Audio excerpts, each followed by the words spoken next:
And we're now joined by Eric Diton, the president and managing director of the Wealth Alliance. You're watching Morning Trade live here on the Schwab Network. Eric, good morning to you. Thanks for joining us on this holiday shortened day. We appreciate it.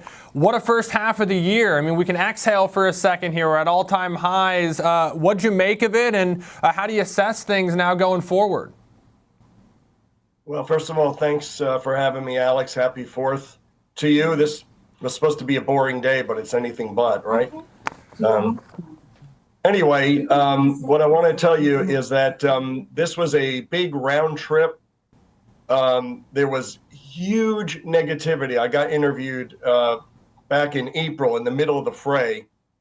There were 3 of us. I was the only one bullish. Everyone was very negative, and the sentiment numbers were as low as I've seen. And I think what we're learning is you've got to look at Trump. You've got to look at his modus operandi. I was at a meeting with BlackRock recently. They put the art of the deal into AI, and they compared it to what Trump has been doing with regard to tariffs. And literally, it's the playbook. It is exactly what was supposed to happen. And so he asked for something big. He asked for things he doesn't even want. And then he comes back down. Initially, the market got spooked, but then it started to see through it as he delayed tariffs, as he had exemptions, and we continue to see that. So the market's gotten way more comfortable, and the worst thing you could have done was sold off in the middle of it. You had to stay put and buy when things went down. Eric, is it also, kind of safe to say, I mean, hey, this can continue to change, and maybe we just haven't seen the effects yet, but maybe economists have gotten it wrong a little bit too. I mean, the jobs data this morning is not painting the doom and gloom that I keep hearing is on the other side of the horizon. You know, at some point, maybe policies that we haven't seen implemented in a long, long time, not during any of our lifetimes, we just don't know how they're going to play out. And we got to get the data, and we got to see. And so far, once the market kind of caught its footing, it seems to like what we've had, come out the last several months. Yeah, the jobs data was interesting this morning. You get the pop, 147,000 was supposed to be 110. Wow, that's huge. When you look into the numbers, 73,000 was state and local government hiring. Unusual, unexpected. The private sector was actually quite benign. And so, the futures are up, but not a lot. Bonds are down, as expected. We've really got to look further. And my big concern, if you heard Farley, CEO of Ford, said the other day, he expects half of all white-collar jobs to be replaced by AI. Half. So I look at the labor numbers now, the payroll, I kind of laugh and say, all right, guys, that's interesting, but what is going to happen 1, 2, and 5 years from now? Yeah, it's always the question, right? And I think that it's not that big of a stretch to see what kind of jobs can be replaced by AI relatively soon from now. Is you think kind of entry-level service-related jobs. I mean, AI tools are already really assisting that human interaction to begin with, whether it's the first interaction with some sort of AI chatbot if you contact a business, or perhaps even on the other side where you're not seeing it, some sort of a resource or a tool for the representative you're communicating with, assisting them with your issue or whatever you need. So I think it's an interesting point and one that you can get to relatively easily. I want to talk a little bit about sentiment now. You talked about being on a panel. You talked about all the things that were going on, several months ago near the lows, and how you kind of were standing alone at that time. Have you found that everything else has shifted and caught up to maybe where you were then? And how does that shift how you feel about things now? Yeah, so the 20% sell-off that we had within a 2-month period, that was really unique. That has happened 6 times in the last 70 years. What happens after that? Every single time the market was up 1, 3, 6, and 12 months, with the average return 12 months later, 31%.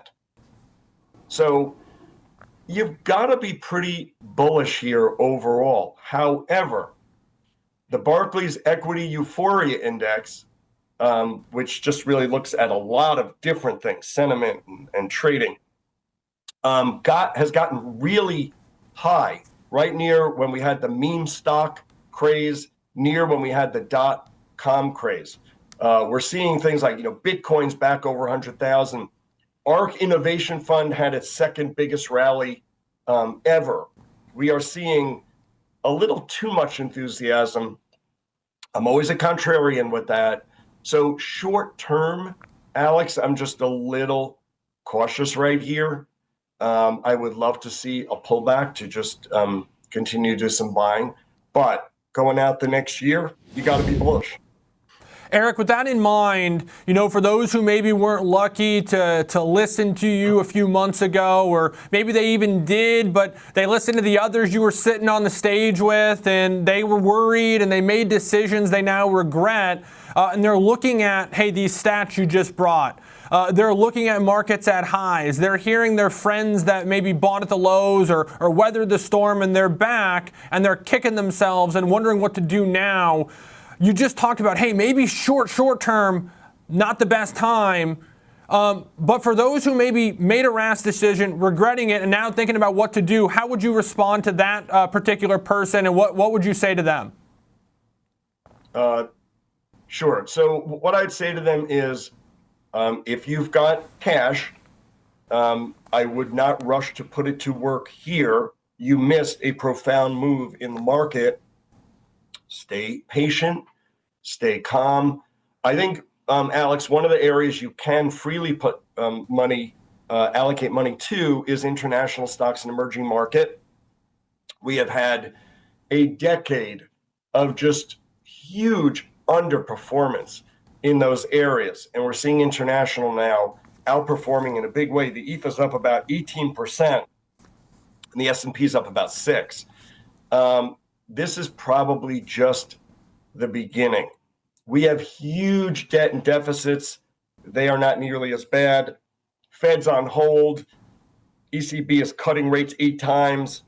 Earnings expectations rising there. Huge fiscal stimulus. Look at Germany. The dollar is weakening. First time in a long time. That suddenly becomes a tailwind for U.S. investors in international stocks. So they're cheap. They've been unloved forever. Good time to allocate there. There I'm comfortable with. Easy on the U.S. Be patient. We got about 20 seconds to the opening bell here, Eric. So if you could hang tight, we'll open this market up. And I got one kind of final follow-on to that point. As we go to the futures here and take a look at where we're indicating, looks like you can hear the bells, so we'll let the bells ring.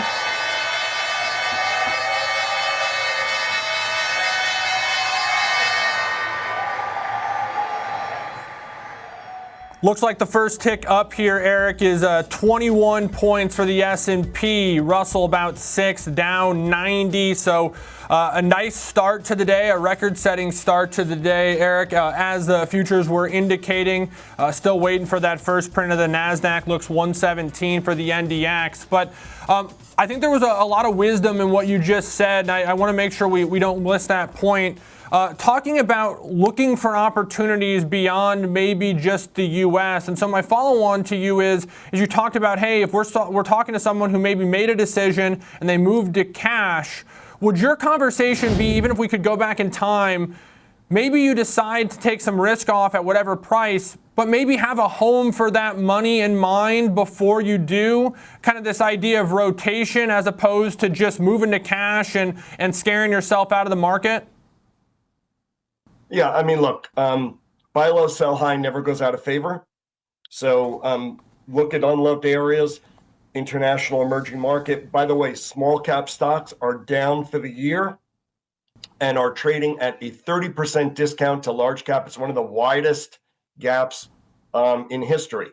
Last thought, 7 of the biggest up days in the market last year to this year occurred within 2 weeks of the 10 worst down days. Don't time the market. control risk through allocation, not timing. Eric, appreciate it so much. You have a great long weekend, and I'll let you get to it. Eric Diton, President and Managing Director of the Wealth Alliance, helping us set up the trading, and some wise words to not only traders, but to investors who are navigating a market that's felt like a roller coaster for the first 6 months of the year.